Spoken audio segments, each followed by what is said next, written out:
Navisos, are you alive? Please continue. Good morning. I'm Joy and Isla, and we are presenting number 2, asset number. So that is a Venn diagram. I shall continue from there. So they tell us that in a certain school there are 50 students who play 3 games, namely chess, tennis, volleyball, of which 24 play chess, 26 play tennis, and 29 play volleyball. 9 play both chess and volleyball, 13 play both tennis and volleyball, and 11 play chess and tennis. And they give us an additional statement down there to tell us that each of our students play at least 1 game, meaning either 1 game or multiple number of games. So we present the information in the Venn diagram. So from the information, I know there are 3 sets already.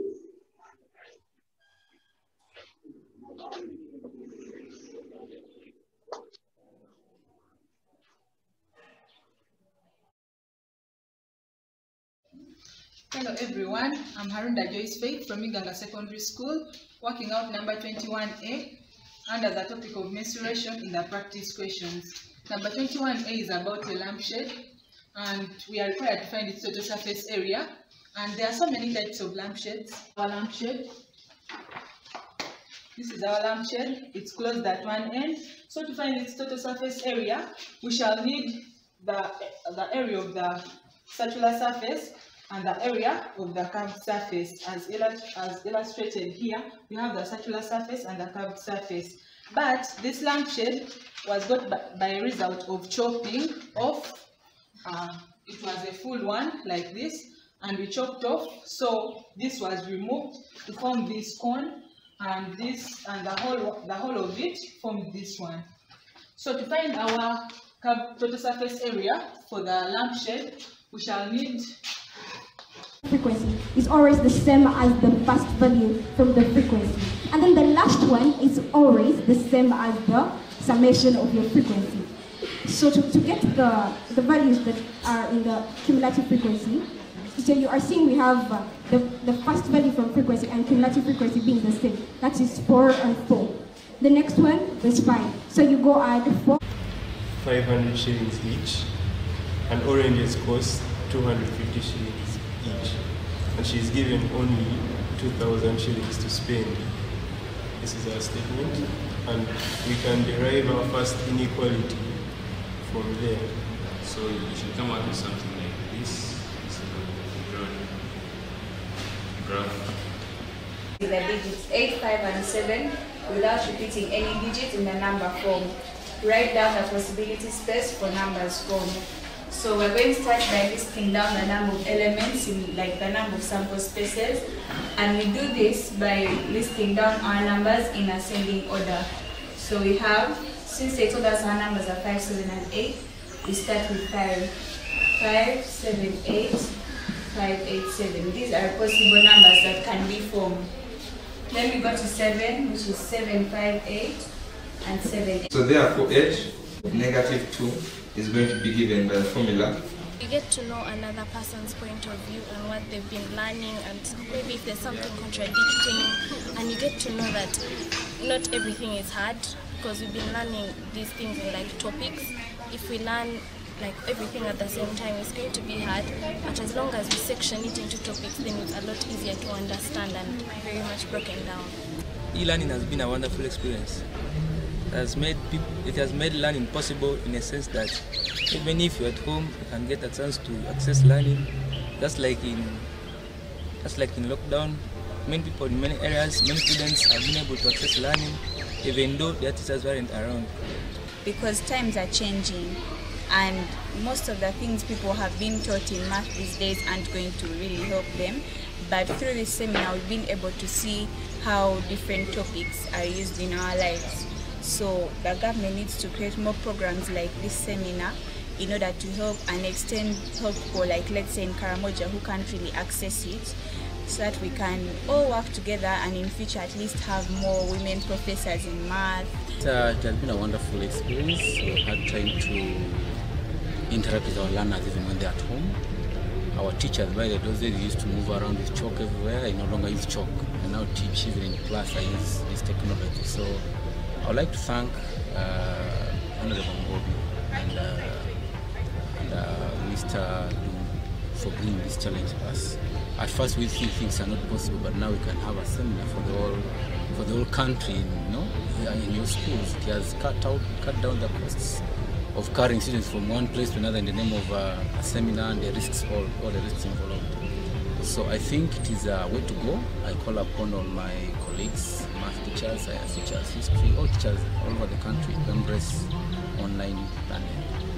I would like to appeal to the government to support the research institutions that have come up to support the schools, such as the Research Network of Uganda REM, that if at all the government can hope to reduce on the costs of the internet, then we can have very many schools connect online and they can be able to learn. So if at all that the internet costs are reduced, we shall have the gap narrowed. The gap between the urban and the rural schools will be narrowed, and then we shall be promoting the sustainable development goal number 4. In 125 over 128 as required.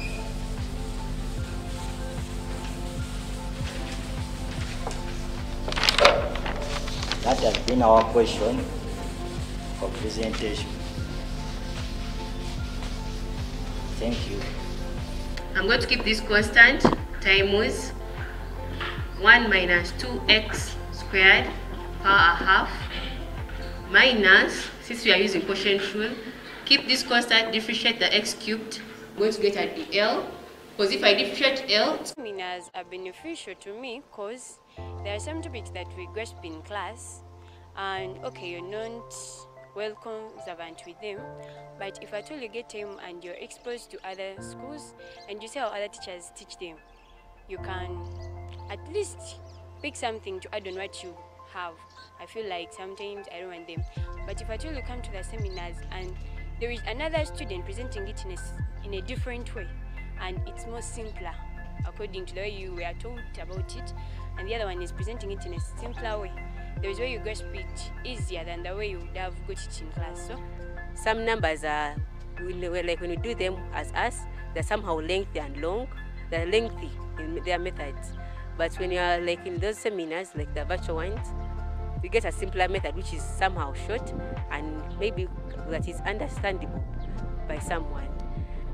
During these virtual seminars, we also share, just in case we have something wrong, we can be corrected by other teachers from different schools and our teacher.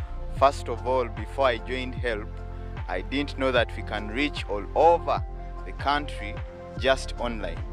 But after I joined HELP, I would teach students online from different schools, and I found it a good thing because I was not limited only to Ampeo, but I was becoming a national teacher, teaching. In addition to sharing knowledge, the student is traveling countrywide, knowing different places, different schools without leaving the school. It also improves on their communication skills as they answer the questions, and also it gives them self-confidence. And since they are using gadgets that are of modern technology, it also helps them improve on the way they are manipulating the gadgets. I've said don't deny your learners this opportunity. Let them participate freely, they'll enjoy, they'll learn, they get used to the virtual world. This is where we are going. We are talking about entering into the metaverse, so where everything is connected. You can see that we have a few teachers handling the sessions, and you can reach more students in more places when you have not even moved an inch. So that is a very good positive development.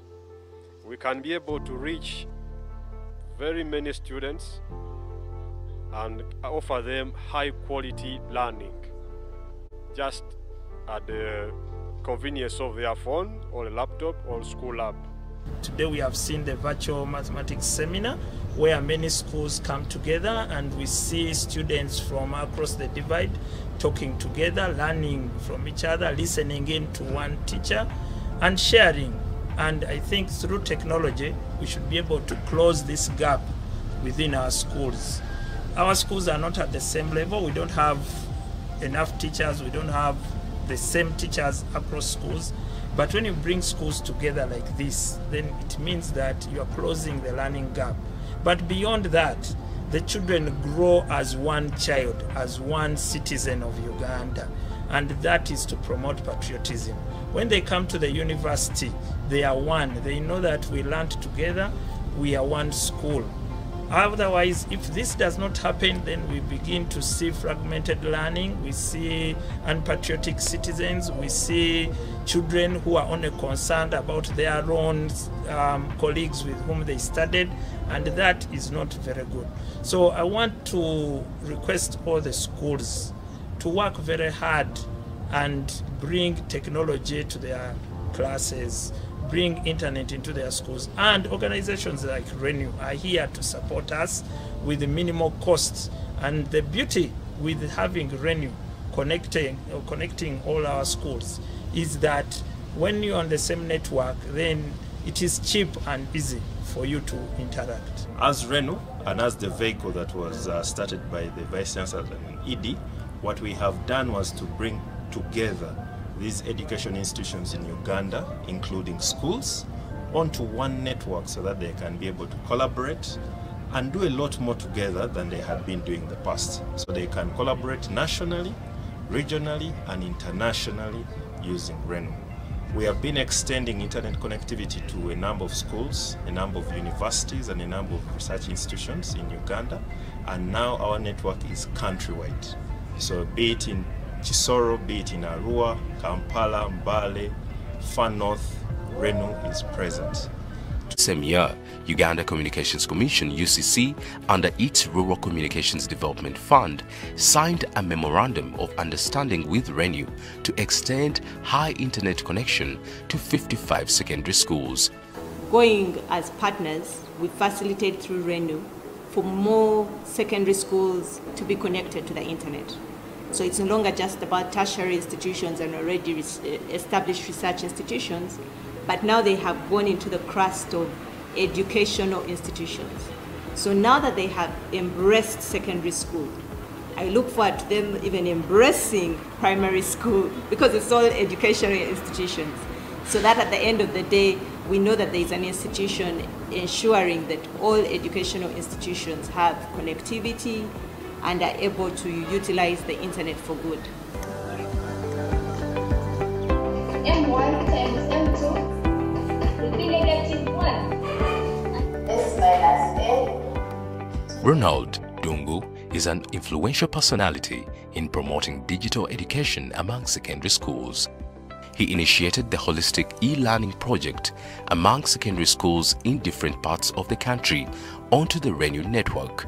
The project partners with Renew to enable virtual sharing of knowledge among secondary schools. This means that if I select box to speak, there are 3 more times of chance. Currently, he is seated at the Renew headquarters, moderating an A-level mathematics virtual seminar among 64 participating secondary schools over the Renew network.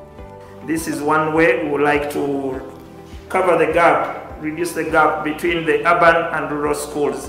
And I'm sure at one point we'll have 1,000 schools connected to one screen and learning together. This is the first virtual seminar I've had today, so I would say it's better than the physicals I've had before.